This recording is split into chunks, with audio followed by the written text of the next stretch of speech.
So, welcome everyone to the Embodied Learning Systems YouTube channel. Today I'm here with Imogen Ragone, who is a fellow Alexander teacher and a longtime colleague. Welcome, Imogen. How you doing Oh, today? yes. Hello. Very, very pleased to be here.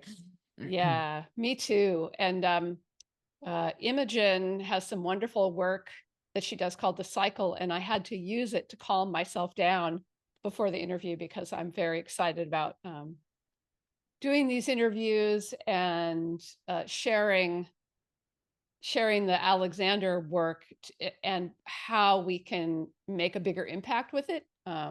So I'm really excited to have Imogen here today. So Imogen's been teaching for 18 years, and I have known her, I would say maybe half that time. Yeah, something like that. I don't remember exactly. Maybe first met at a conference. Yeah, international Mhm, conference. mhm. Um, but I've always perceived her in the background as being a natural community builder.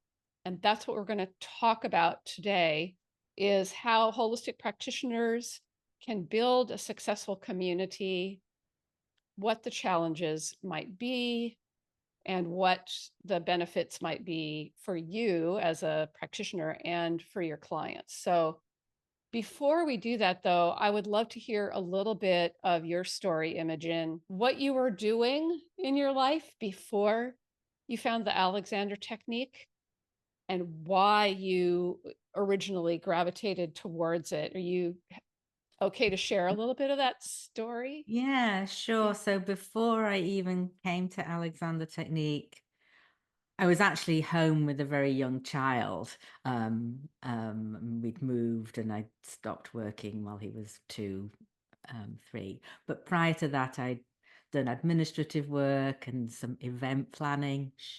Um, um, um, but basically, I was just having lots of neck, shoulder, headache, pain that I wasn't getting resolved through the prescriptions, medicine that I was getting from my doctor.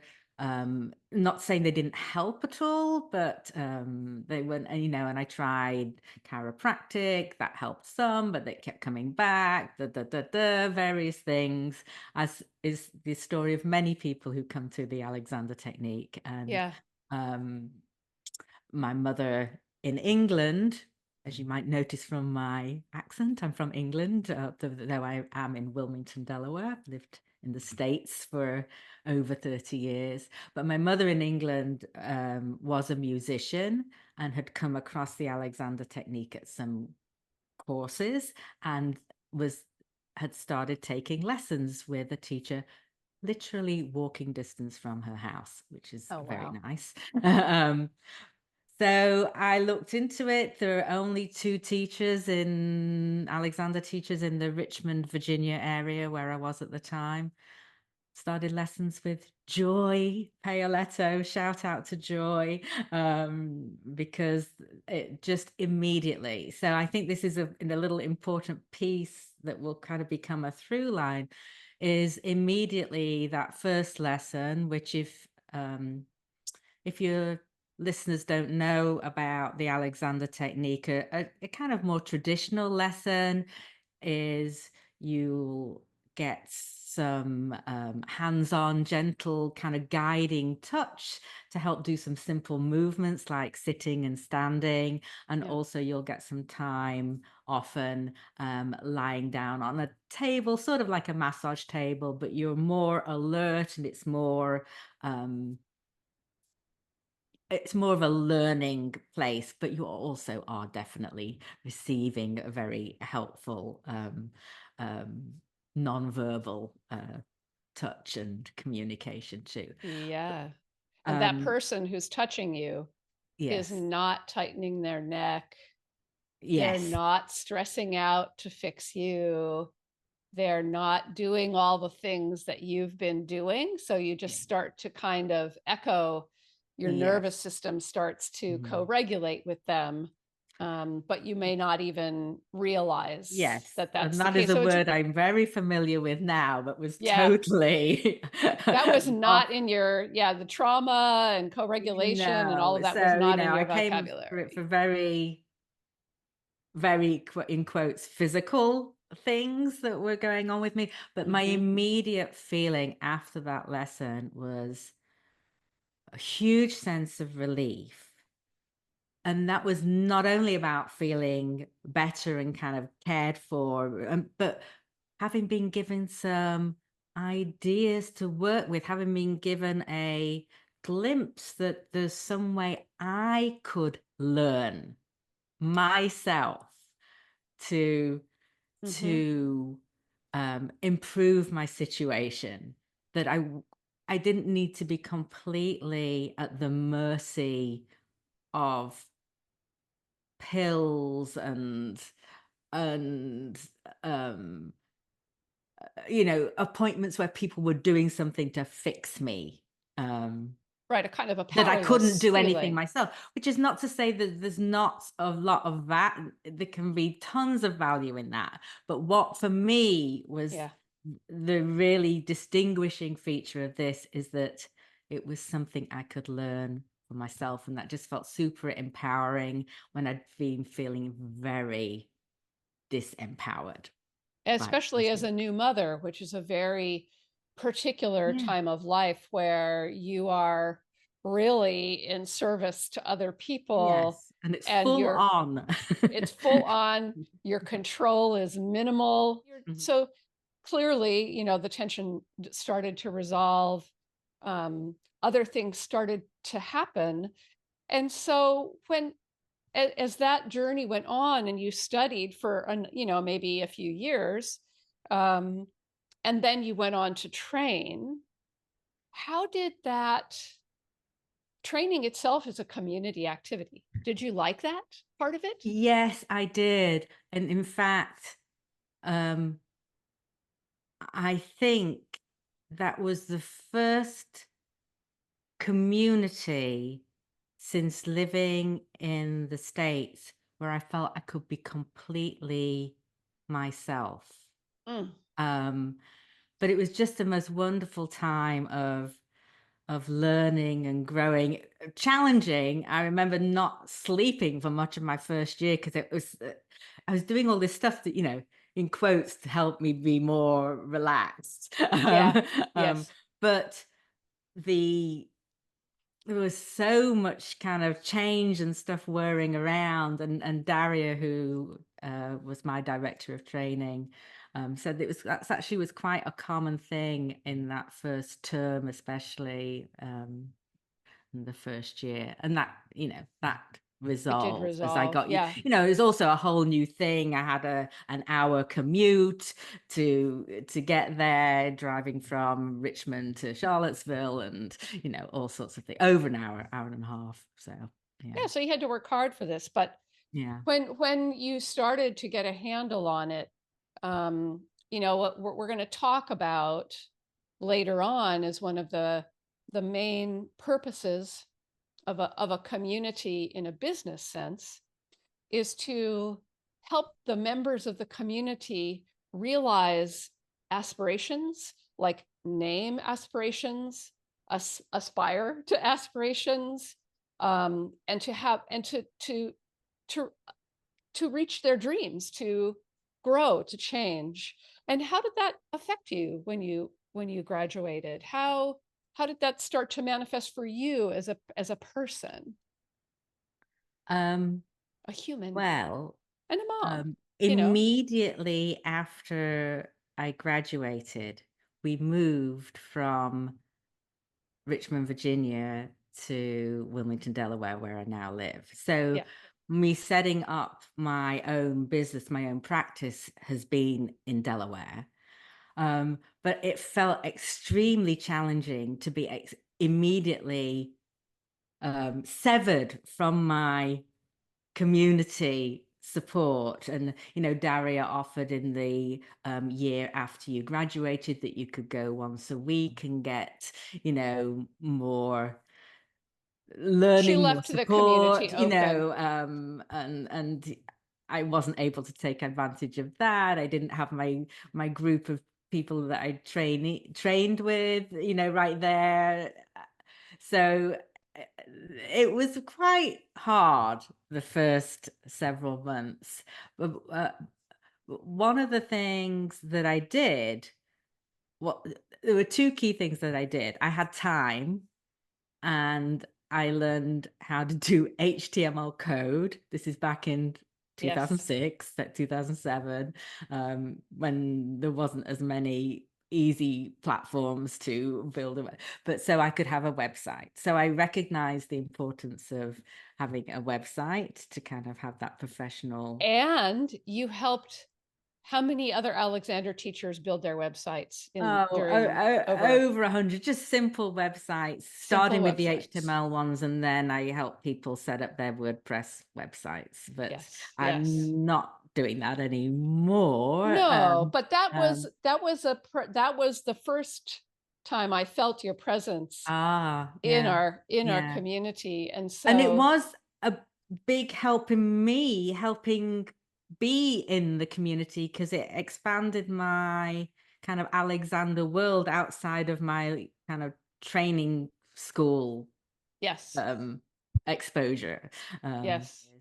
But the other thing I did when I got to Wilmington, I was kind of reaching out. I remember mailing letters and things that we did back in Yeah, 2006. right. I mean, not just emails, I mean, actual. But I called up the local YMCA and ended up talking to, I can't remember what her role was, but someone who was in charge of programming.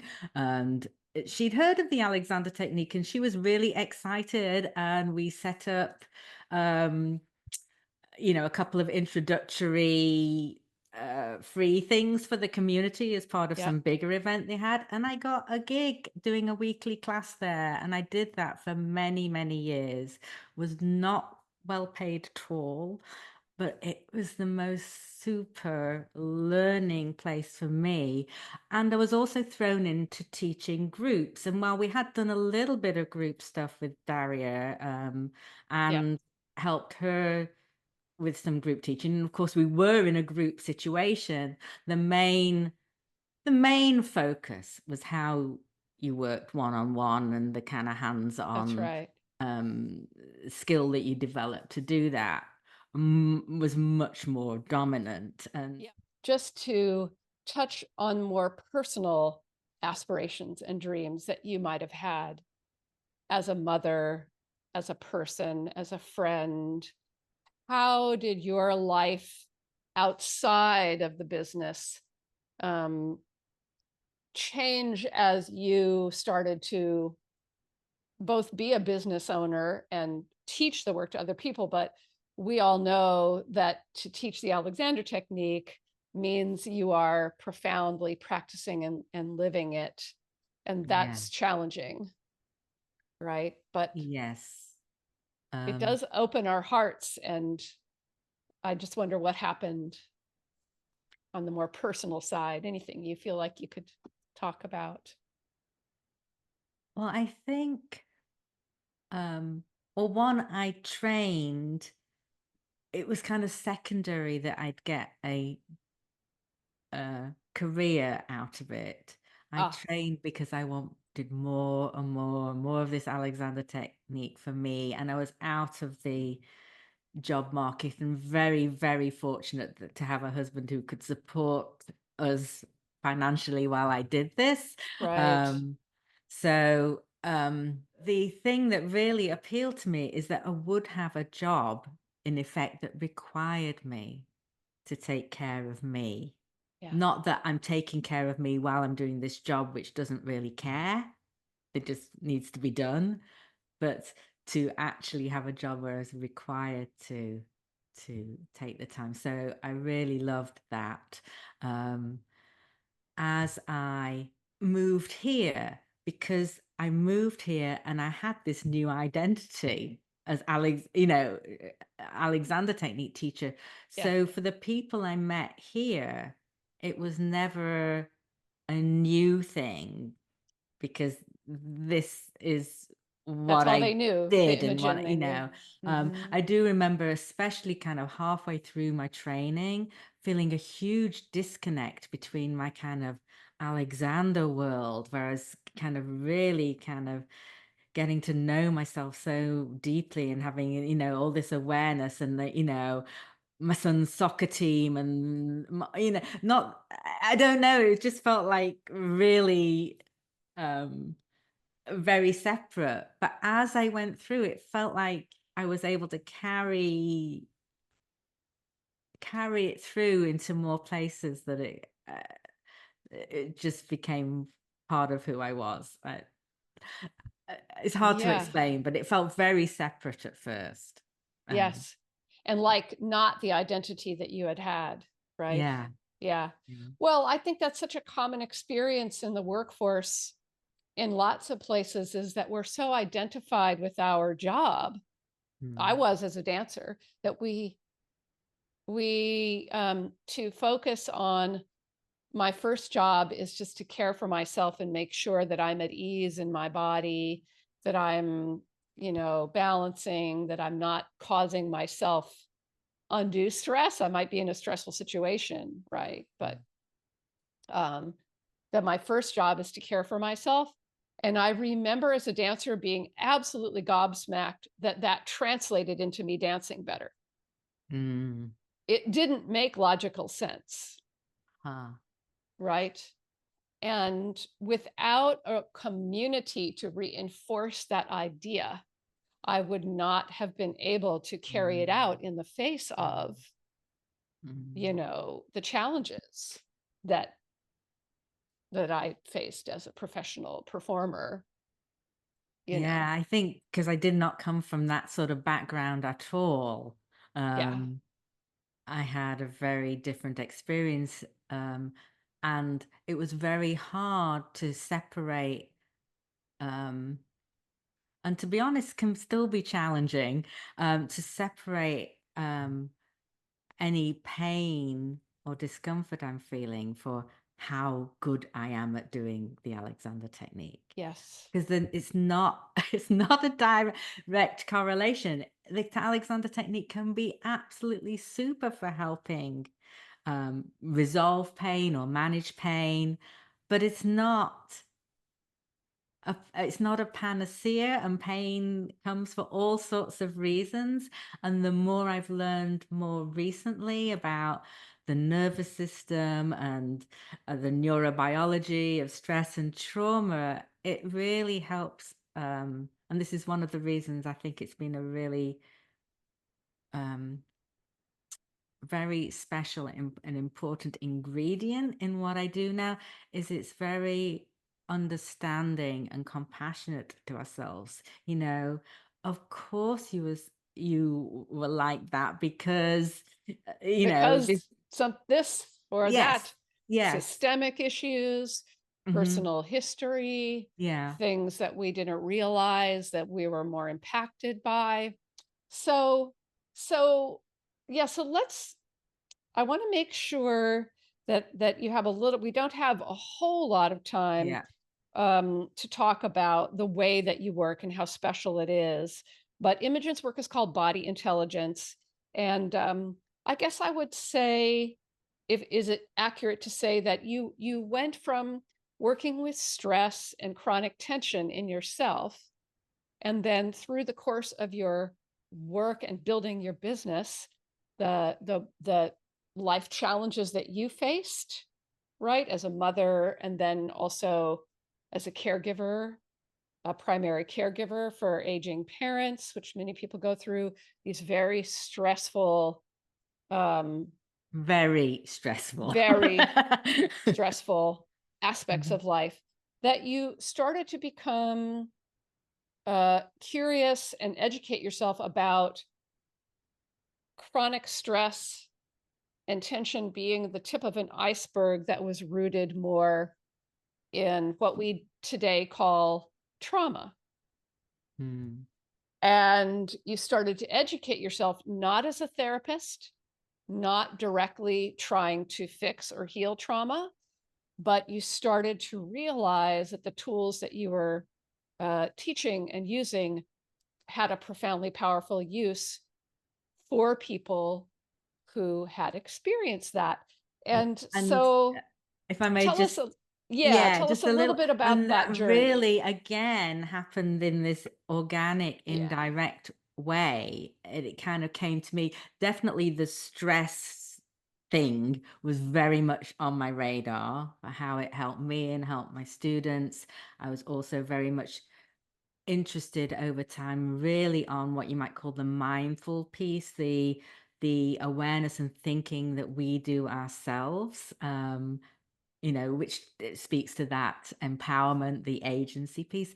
But a student came my way called Shay, who very unfortunately for her has complex PTSD, medical PTSD. She's had a lot of very severe trauma in her life. And she found the work we were doing together very helpful. And she kept Could you saying, give us a little example before you go on with her story? Like for everybody who's watching, just a little light example of something that we might do right now.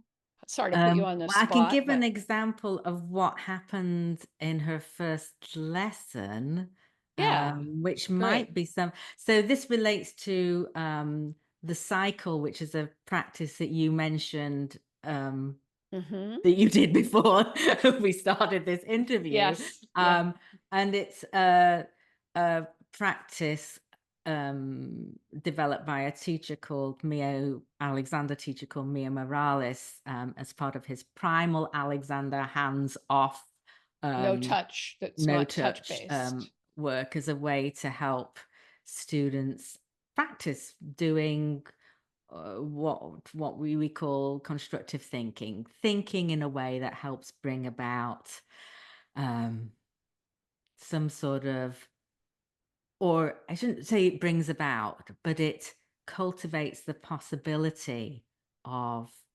um, change, that we're moving more in the direction of ease and away from tension.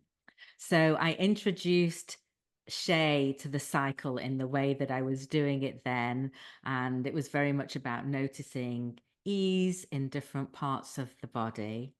And Hmm. I remember her saying to me that she couldn't, everything below, here was just on fire in pain. She could not um, and but she was open to trying it anyway. And I made it clear it doesn't matter what you notice, and it doesn't matter if you keep noticing something that's just right up here. And Hmm. she did notice something. The way she tells it now is that she noticed that something felt a little bit okay and easeful right at the top of her head. Yeah. And it was just this beautiful moment in which she realized that um I think she said something like that she'd never had a positive thought about her body in any way before. Yeah. Um, um, but it was like a little kind of magic moment. And then she did notice a few more places, that weren't quite as on fire and painful.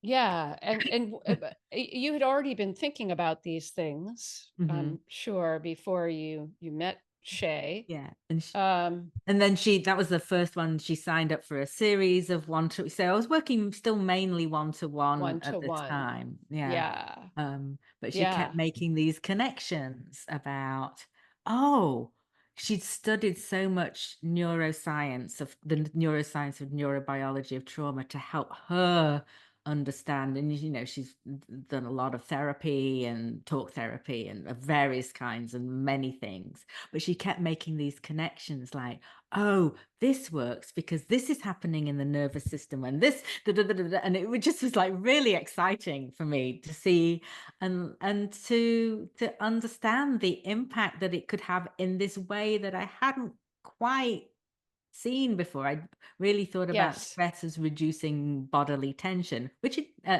reducing stress is which is totally great. interconnected. Yeah, But the whole nervous system idea Um, This is so much more empowering yes. than Hmm. and so much deeper than Yes. just not Yeah. having body tension. Hmm. And in this way, I think also many other practitioners who work with body tension, like masseuses and people who do more hands-on work, um, are underappreciated. So they are often the people that when all else has failed, you just go because you know that that body connection Hmm.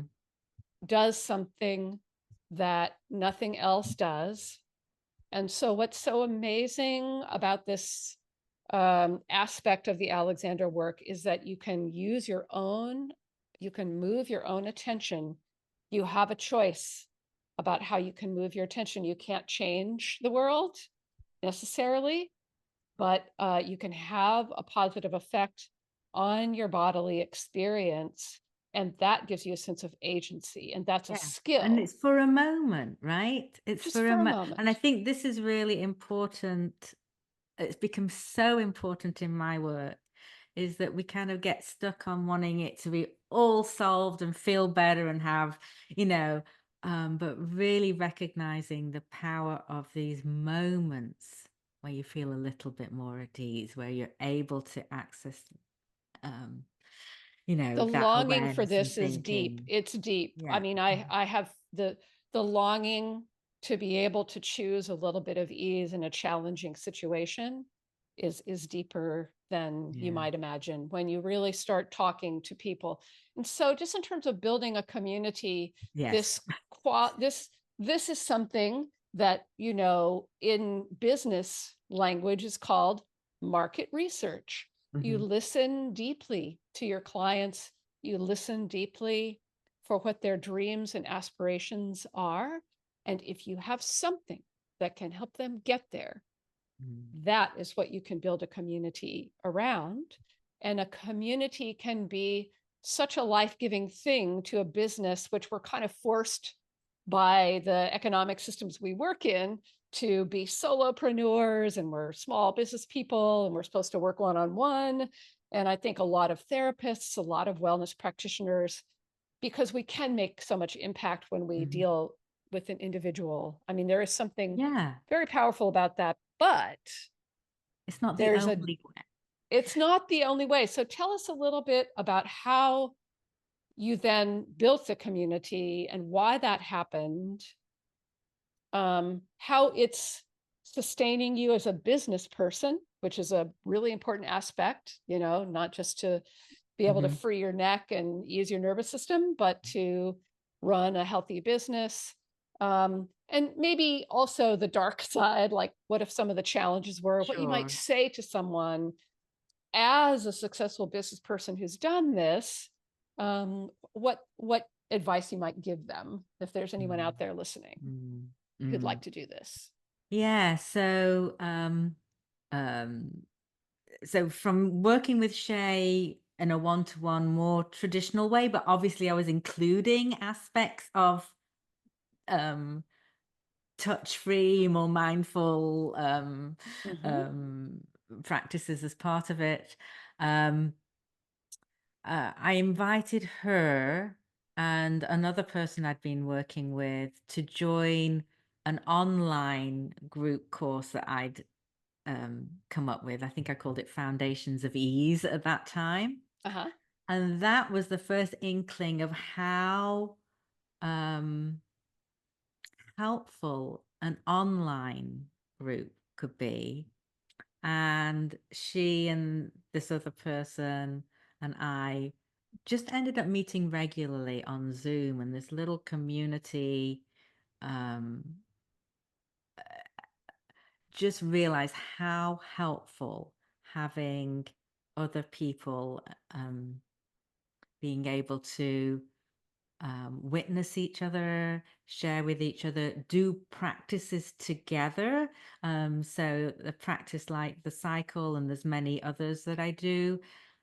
These are things that people can learn and use themselves, like you did. Yeah.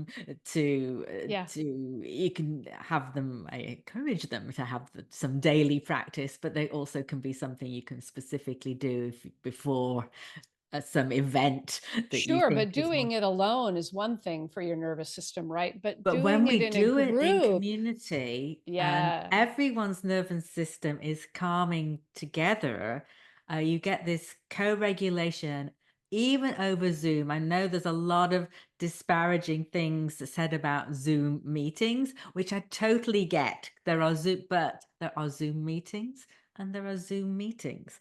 And when everyone is there present and um, open and working with themselves and doing a practice and, together, you get this beautiful thing happen that yeah, amplifies the effect. yes, Really one of the principles of I guess human biology is that we're wired, or as Shay says, because she doesn't like to use wired wired, uh, or a term that kind of suggests it's more machine-like, but evolved for evolved. connection with other Yes, humans. Um, out of that, then yeah. the idea was born to um, collaborate with Shay to make a course that wasn't just the Foundations of Ease, which was the course that I did, but brought in some of the kind of uh, key ideas from the neuroscience in a simple way that helps us um, uh, That you can understand what's going use. on with us. Yeah, Yeah, it's yeah. not like learning it intellectually. It's like learning No. the pieces that you need so that you understand why you're doing the Why are practice you that you doing it? do. And that is Yeah. so forgiving and compassionate and kind of shame busting, that it's been a super collaboration. So out of this was this. Initially, it was a 4-week course, and then we added a little bit extra, and then it seemed like people wanted more support. So out of that was born the Body Intelligence Study Group, which is my membership community. Yes. We have weekly sessions, but now there's a couple of different times. And um, so out of that was this was born. And so we started a couple of years ago. I think there were just 5, maybe 6 people to start with. Hmm. And it's grown. And, at its most, I think I've had 14. We have 12 current members because there's natural fluctuations.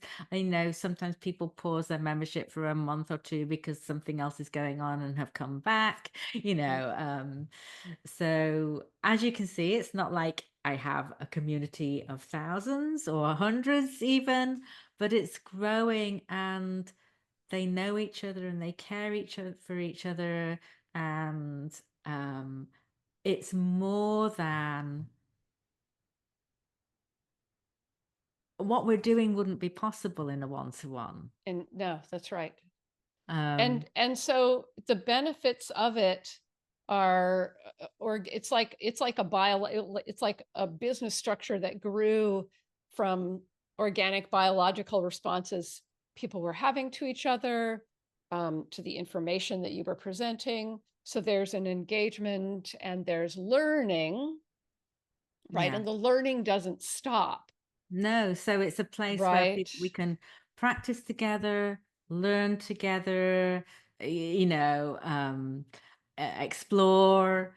um and I have a very it's very kind of fluid in some ways what happens within it, but there's a very clear framework, and I think that adds to the safety of Hmm. it for both me as the facilitator, the That's teacher, right. That's but right. also for everyone. We start with our cycle practice, then we do little check-ins with each other, then we do a couple of other practices, and then Right. there'll be a subject that we're exploring, or Shay shares something interesting from neurobiology that she thinks, So there's structure but there's and there's flexibility within it. this flex. And you're not Mhm. going to have anybody in there if they haven't already done your foundations course.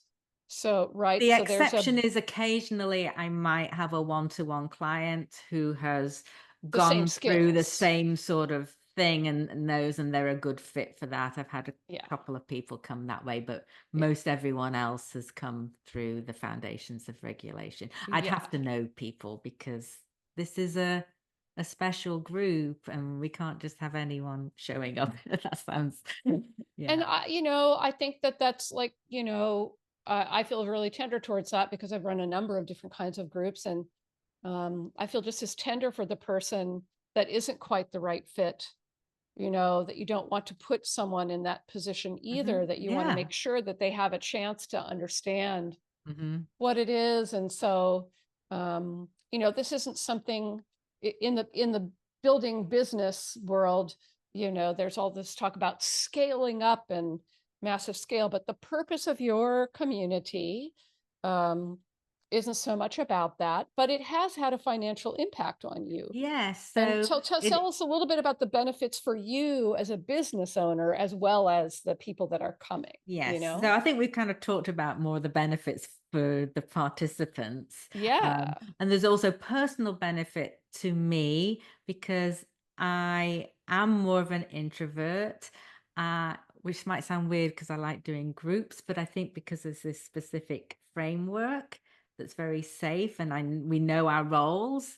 Um, but it also means I'm not got a whole day of one-to-one work. Um, which is just very draining, all that social interaction for Interaction for me. you, So for your so it system. works, so for anyone, time-wise, a Yep. group will be beneficial. People pay on a monthly subscription, so there's a much more steadiness to income flow. Um, because of the nature of my group, I've chosen to have a tiered and pay as you go options for that. So I've got people on various different scales, but that's the other benefit of a group is when you do run a group um, and it's running anyway, it's much easier to make the decision to allow a pro bono or reduced rate people to be part of it because Yes. it's not It's going to taking be there your anyway. time, and it's so if you're just thinking in purely business terms, it's not taking time when you could be earning money away because you are earning money. um, Yes, that's right. so that's just the business part of it. So yeah, so I really like that aspect of it, how it frees up my week war. I love to be with these people. So it's very rewarding and it's Steady, steadier income stable, wise. stable income. So both for Yeah. my schedule and for my income, it's more steady because these are, regular things. I think the challenges are, for me, it's more to do with enrollment and um, that it's builds slower than you might want. Um, Mhm. but I'm kind of quite happy with the number of people at the moment. But of course, I don't want it to stagnate. I'm going to continue To build. inviting people in. Yeah. Um, that's the other thing. I think the small group that I experimented with before became like a formed thing that was Yes. its own thing. Because the And people get to know each other and they yes, bond. yes. Yes. So So having people coming really in and out is tricky. with the study group, it really kind of always making it kind of clear that it's growing and there's new people and these people are coming, eh, so that was a learning. So just to be aware of, um, if you want to grow your group, don't let uh, the small group kind of become solidified as that is that, Mm. which was lovely. And we still all are in touch and they're all in part of the study group as well. So, Yeah. Yeah. um, and have enjoyed how that's grown. Yeah. There's something about uh, that the new people. get to welcome the old people get to welcome new people in, and that's a part of their learning curve. Mhm. And a part of how they grow is by helping other people, which I Yeah. think is just such a beautiful, simple thing of groups, if they're healthy. And I think new people coming in is a real sign of health, you know, that we're not thinking that we know everything, that we have it all down, that Mhm. we're, you know, there's something about learning and teaching and being fluid in those roles Mm. that I think seems to be a part of calming, regulating your nervous system. Mhm. So this is really different than a kind of a guru version of Mhm. what a community. And I'm not saying that those are bad business models either, because sometimes that's a fantastic way for someone who has that vibe to get their information out. Mhm. But that's not your That's not what I'm that's doing. that's Yeah. not what you're doing. Mm. And I think it's so interesting that you are an introvert that's so naturally a community builder.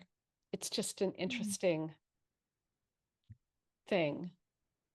Yeah, I think there's a lot of misconceptions about what introverts are.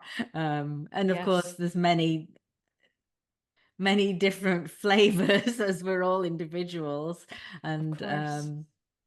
but I think a lot of introverts are good group facilitators. Yes, because you listen Mm. and you're open, you're taking it all in. So if there's any introverts out there who are in the some kind of embodiment education practice or holistic wellness business, and you've shied away from this, if you're wanting to build a more stable business that gives you a little bit more time to go out for the walks that I see Imogen taking and enjoy your own learning process as a business owner, so that you don't have to be a know-it-all. You can be learning also from and with your clients. This is an incredible way you can do that. And I have to say, that's how I feel about my business mastermind groups. I'm always Yes. learning. I have to stay on my toes because Hmm. I'm always in a position of guiding people, but it doesn't mean I have to know everything, Right. Yeah. It's such a relief. Well, there's so many other things we could talk about, Imogen, I know we've been talking a but while. we've been talking a while. And so if people want to find out more about your work, where should they go? I'll put the links in the Yeah. description box. My website, imogenragone.com, and I also have a, Facebook group, the Body Intelligence Community, which is a nice place to kind of get a Jump in. get some taste. Yeah, a Yeah. taste of my work in a It's way. completely open. You Yeah. can Yeah. just hang out Yeah. there and get some lovely calming prompts from Imogen on a regular basis. And Mhm. Facebook has become such a dreadful place, but there are still some Pockets. pockets, beautiful pockets, beautiful backwaters of Facebook. So Mhm. thank you for giving us so much of your time today. It's always a pleasure, just calming pleasure to hang out with you.